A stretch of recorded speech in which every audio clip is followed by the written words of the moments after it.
மல்லிகை மொழி எதிர்பார்த்த கோங்கமத்தால் சொல்லக்கூடிய மலையில எல்லாம் எடுத்து சரி உன் பாட்டி பாட்டி உன் மைத்துடன் உன் திருவடியை பணிந்தேன் மாமா.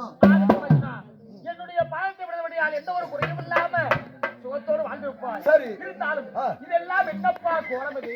மாயமா அண்ணன் தர்மராஜன் இதோ என் தம்பி அச்சுடன் பெண்ணாச்சு உடையோடு சொன்னான்லவா, அதனால் எப்படியாவது வெள்ளிகிரி போக வேண்டும் அப்படி என்று நான் தம வேடத்தோடு வந்திருக்கிறேன். ஆற்று மனதை என்னாலும் அர்ஜுனுடைய கூத்தி பண்ண என்ன முடியாது. ஆமா பாவையை தன்னால் கண்டால் பாட்டி இப்படி சிறை கிடப்பா, இவனா வருத்தம் போகிறான். தன்னை கண்டார் அர்ஜுனன் சிறை கிடப்பார். ஆமா அதனால ஐயா தவத்துக்கு போறேன்னு உங்க அண்ணன் சிரிச்சான். ஆமா ஆமா அதனால இப்ப தவமணி ரோகத்தோட கிளம்பிக்கிட்டேன். தாங்களையும் அண்ணனையும் பாஞ்சாலி பாக்கணுமா? ஆமா அதனால கூப்பிட்டுமா?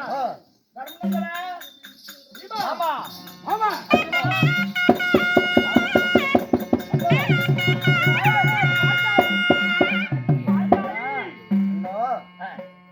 இதோ இதே தவறான வார்த்தை சொல்லிட்டேன்னு சொல்லி உண்மையில் கோபித்து சென்று விட்டேன். என்னை மன்னிக்க வேண்டும் அண்ணா.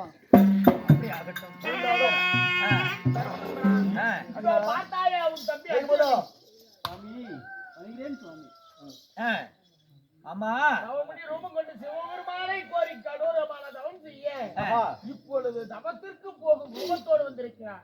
அம்மா ஆனால் தவத்தை பார்க்க சிவனை பார்க்க வேண்டும் என்று கோவித்து சென்று அர்ஜுனன் வந்திருக்கிறார். பரவாயில்ல அம்மா, நான் ஒண்ணு சொல்லலாம் என்று என் மனதில் ஆசை. என்னப்பா காரணம் என்னண்டா, அதோ என்னுடைய அர்ஜுனன் ஆகப்பட்டவர் இங்கே தவத்துக்கு போய் சிவபெருமானை பார்க்கிறேன் என்று போய்கொண்டிருக்காருல்ல, அதனால இந்த தாரா புகழ்படுத்த தர்மராஜன் என் தம்பியாகப்பட்டவர் அங்க கைலமலையில தவம் செய்வதை நான் நேரடியா போய் பார்க்கவா முடியும்? முடியாது. அதனால போய் தவம் செய்வாருன்னு அப்படின்னு என் தம்பி இங்க செஞ்சா நான் என் மனம் பார்க்கணும். அதனால இதோ வெள்ளிகிரியே சென்று என் தம்பி அர்ஜுன் தவம் செய்யத்துல பார்க்க முடியாது. இங்க செய்யும் தவத்தை சொன்னார். நான் வழி அனுப்பி சொல்றேன். ஆமா திருமந்த நாராயண கோயிலா, திருமந்த நாராயண கோயிலா.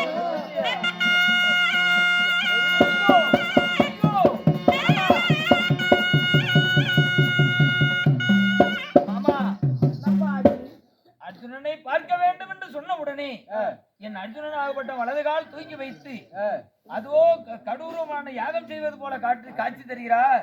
அப்படி இருந்தாலும் அது செய்கின்ற பொழுது அது பூமியில் இருந்து ஆகாயம் வரைக்கும் சுடல் விட்டு எரிகிறது தீ. அதனால என் தம்பி கீழே விழுந்தா மாண்டு மனிதருவான். இறங்க சொல்லு மாமா, இறங்க சொல்லு. போதும் அர்ஜுனா. மாயவா அண்ணன் தர்மராஜன் சொல்றாரு, மாமா என் தம்பி செய்யக்கூடிய தவமான அக்கடி சுமாரை நெருப்பு கம்பு தலை விட்டு அறிகிறது. ஒரு நெருப்புல விழுந்த புழுவானது எப்படி நெண்டுகிறதோ அதுபோல் என் தம்பி தம்மை நெண்டுகிறான். இப்படி எல்லாம் தவம் செய்து நாட்டை ஆண்டாள் ஆளாவிட்டாங்க சொல்றாரு. முடியாது, ஒருபோது போய் சொன்னா தான் மரத்தில் கம்பத்தை விட்டு இறங்குவேன். அர்ஜுனா அப்படியே நீ சென்று வர வேண்டும். மிக்க மகிழ்ச்சியாக நான் சென்று வர வேண்டும். நீ வரத்துக்கு பெற்று தீர்த்த சுகத்தோடு வர வேண்டும். இருந்தாலும் என்னங்க கொடுக்க நினைக்கிறீங்க?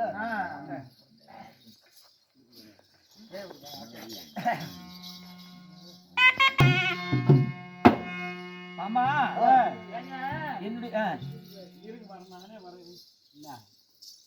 என்னுடைய மாமா விட்டு போனா அடுத்து இருக்கும். அதனால இது ஒரு பதமாக அரவணையிலே இருங்க. நான் வெள்ளிகிரி சென்று அந்த சிவனிடத்துல வேண்டியான வரங்களை பெற்று தயக்கம் இல்லாமல் உங்களை வந்து நான் சந்திக்கிறேன். அர்ஜுனா, நம்மளுடைய மூதாதி தேவனாக விளங்கக்கூடிய யயாதி மகாராஜனாகப்பட்டவர் என்னிடத்திலே ஒரு சூடாமணி புக்கை கொடுத்து சென்றார். செத்து மாண்டு படித்தார். வருங்காலம், செல்காலம், நிகழ்காலம் என்று சொல்லக்கூடிய முக்காலத்தை அறிந்து இதிலே சூடாமணி புக்கிலே இருக்கிறது. அப்படியா? ஆமா. இதை வைத்திருந்தால் முன்னால் வருது, பின்னால் தெரியும். ஆமா. ஓஹோ. வருங்காலம், செல்காலம் என்றால் அனைத்தும் இதில் இருக்கிறது. இதை கண்டு அறிந்து ரகரா சிவசிவா என்று சொல்லி அந்த சிவனிடத்திலே வரத்தை பெற்று செல்ல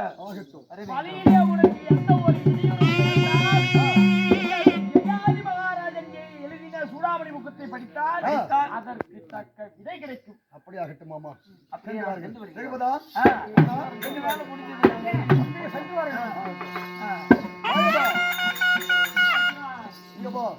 நான் முன்ன புண்ண வரதுக்கு போறது கிடையாது. சரி. நான் தவத்துக்கு சேர்ந்தது கிடையாது. நான் எப்படி போக வேண்டும், யாரை உச்சரிக்க வேண்டும் அப்படி சொல்லுங்க.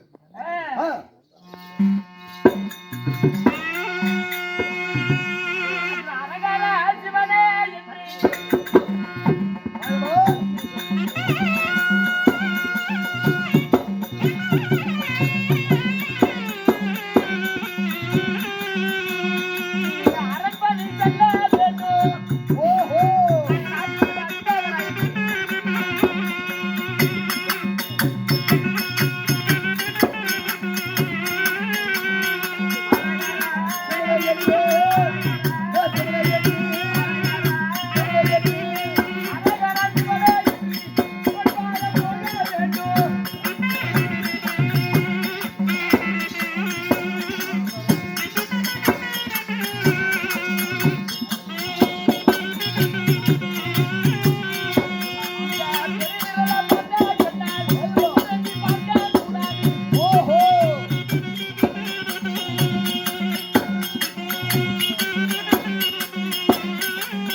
அரகரா சிவசிவா கங்காதரா கவரி மனோகரா திருநீலகண்டா திருநேந்திரா சாமசிவா என்று சொல்லி சரி அந்த சிவனையே முழுக்க மனதார நினைத்து சிவன் பாதையை போக வேண்டும். அப்படியா? அது மட்டுமல்ல, நீ போகும் வழியில எத்தனையோ பெண்கள் வரலாம், ஏதாவது இடையூறும் நேரலாம். சரி மாமா. நெருவர்ல பார்த்த கண்ணால பின்திரி பார்க்க கூடாது, பின்னாடி பார்க்க கூடாது. மண்ணை பார்த்த கண்ணால ஒரு பொண்ணை பார்க்க கூடாது, பொண்ணை பார்க்க கூடாது. சொன்னது புத்தி இருந்தா பொழைச்சிக்கோ. ஆகட்டும் மாமா. புத்தி இருக்குதுல்ல? கண்டு வருகிறேன் இருக்கிறேன். சரி சென்று வா. வரட்டுமா? போய்க்கோ. சென்று வா. என் மாமன் கண்ண இடத்துல வெற்றி இதோ நாமல் அவத்துக்கு போறோம்ல, வெள்ளிகிரி போகிறோம். வெள்ளிகிரி போவதா முன்பதாக இது 1வது வனம். 1வது இடத்திலே அந்த இடத்துல சென்று கங்கையிலே நீராடி இதோ நான் வருகிறேன். இதோ பூஜை ஏற்பாடு செய். சாமி என்னைக்கும் உன்னாட்டுமே பூச்சியா வச்சுட்டு திரியறான். அது அவரை கொட்டியும் தெரிஞ்ச மாதிரி இருந்தாங்க. அதனால மண்ணை பார்த்த கண்ணால பெண்ணை பாக்குறானா, பெருவிரல பார்த்த கண்ணால வேற யாராவது பாக்குறானா. அதனால உரலுக்கு சீலை கட்டிருந்தா கூட தகல போய் கட்டி யாரு பேசுறான். உரலுக்கு சீலை கட்டிருந்தா கூட ஆனா பண்ணு பாப்போம், சீலை தூக்கி பாப்போம். ஆமா. அதனால இப்ப 1வது வனத்துல கால் எடுத்து வச்சுக்கிறான். இப்ப நான் என்ன பண்றேன், நீ என்ன பண்ற? நான் இப்ப மாய மோகினியாக ரூபமாடி அர்ஜுனனை வழிமறைப்பேன். ஓ, நீ பொண்ணா மாதிரி வரங்கிறப்ப? ஆமா. சரி. அப்ப நான் மாய மோகினியா வரும் பொழுது பெண்ணாசை அர்ஜுனனுக்கு இருந்தா என்கிட்ட எனக்கு வாசிக்கு. ஆமா.